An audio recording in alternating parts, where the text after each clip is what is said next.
La historia de Ed Gein, conocido también como el carnicero de Plainfield, inspiró a muchos personajes en la historia del cine, música y literatura, tales como Norman Bates, de Psicosis, Leatherface, de la Masacre de Texas, y Buffalo Bill, del Silencio de los Inocentes, entre otros. Pero, ¿cómo logró transformarse en un ícono cultural una persona que sufría de grandes problemas de esquizofrenia? Bueno, a continuación veremos su historia de manera resumida. Edward Theodore Gein nació el 27 de agosto de 1906 en el condado de La Crosse, Wisconsin, Estados Unidos.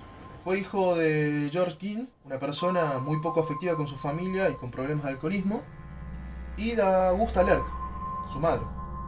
Era una ama de casa que la verdad tenía ciertos problemas con la religión, y estos problemas la llevaron a despreciar a los hombres y considerar a las mujeres como la fuente misma del pecado. Todo esto llevó a que Edward y su hermano Henry, que es 4 años mayor, a tener una crianza demasiado estricta que los iba a marcar de cierta manera debido a que iban a formar un carácter poco social. Con 7 años de edad se trasladaron a una granja de la ciudad de Plainfield, que es un pequeño poblado, y en este lugar Ed poco a poco iba a ir desarrollando un notable complejo de Edipo, que esto iba a forjar notablemente su historia en un futuro de manera segura. Durante los primeros 17 años de su vida, el único contacto con la realidad que tuvo fue en el colegio, y fue hasta cierto punto. ¿Por qué? Porque su madre no creía en la amistad, y al no creer en la amistad y al ver a sus hijos jugando con sus compañeros, los castigaba. Su padre falleció en 1940 con 66 años de edad. En ese entonces, Henry ya había comenzado a criticar el pensamiento de Augusta, y esto la verdad le incomodaba demasiado a Ed. Además, Henry sostenía de que Ed dependía mucho de su madre, y que eso le terminaba perjudicando de algún u otro modo. Algo que a Ed le molestaba demasiado que diga, y él lo negaba rotundamente.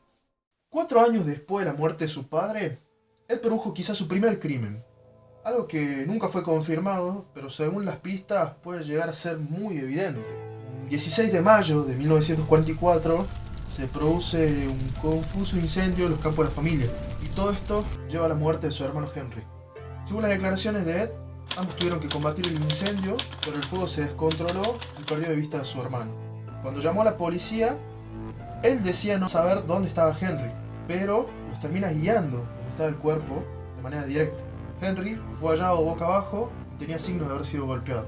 Las pericias determinaron que su muerte había sido por asfixia, pero el caso prácticamente ni se investigó. Primero su padre, luego su hermano. Esto no causó mucho efecto, la verdad, en Ed, pero unos meses después, Augusta, su madre, sufrió una apoplejía que la dejó parcialmente paralizada. Ed cuidó de su madre hasta el último día, sin lugar a dudas. Sin embargo, tiempo después padeció otro ataque, que la llevó a su muerte un 29 de diciembre de 1945. En ese momento, Ed perdió su único vínculo con la cordura. Ya no sabía lo que era el mundo real para él. Años posteriores a la muerte de su madre, Ed comenzó a tener grandes problemas psicológicos. Y estos problemas lo llevaron a visitar en demasiadas ocasiones el cementerio para profanar tumbas. Él desenterraba los cadáveres, cargaba el cuerpo entero, ciertas partes de ellos, y luego los trasladaba hasta su casa. En ese lugar, escondía los crímenes más horripilantes que algunas personas pueden recordar. Sin embargo, todo esto no terminó satisfaciendo los deseos de Gein. Fue en ese entonces cuando comenzó a frecuentar una taberna. Esta taberna era atendida por la mal hablada Mary Hogan, que para Ed era una versión grotesca de su madre. De alguna u otra manera lo hacía recordar a su madre. Un 8 de diciembre de 1954, un granjero local se detuvo en la taberna para realizar una compra, y cuando ingresó se encontró con sangre en el suelo, lo que lo llevó a pedir ayuda. Desde ese entonces, Mary Hogan no apareció. La policía investigó las pocas pistas que tenía, pero prácticamente no llegó a ningún lado. Nadie le preguntó algo a Ed, nunca fue considerado como sospechoso. Una vez, un granjero local, un vecino, le había comentado sobre la desaparición. Ed le terminó respondiendo, no ha desaparecido, está en mi granja. Con eso solía bromear él, pero de cierta manera estaba diciendo la verdad.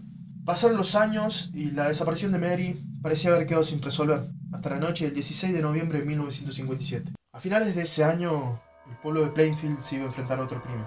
La muerte de la propietaria de la ferretería, Bernice Borden, donde Ed fue considerado como principal sospechoso debido a que tuvo un error bastante torpe.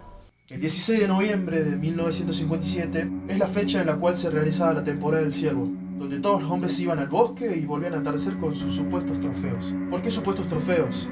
Porque ellos los exhibían, los decapitaban, los colgaban y les sacaban las vísceras. Algo sin lugar a dudas es que no cazaban por deporte, sino que cazaban por necesidad.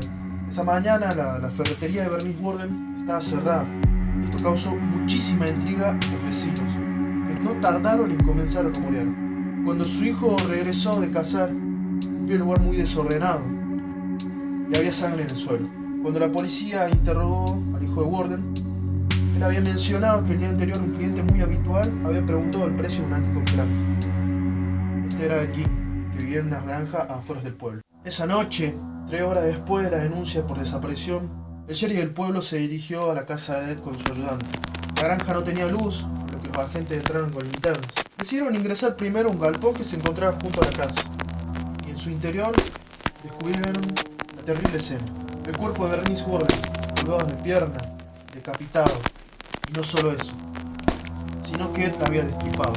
Para Ed, era su trofeo. Esa misma noche, Ed fue detenido, y con él en el calabozo, la policía se preparó para ingresar en su casa por primera vez.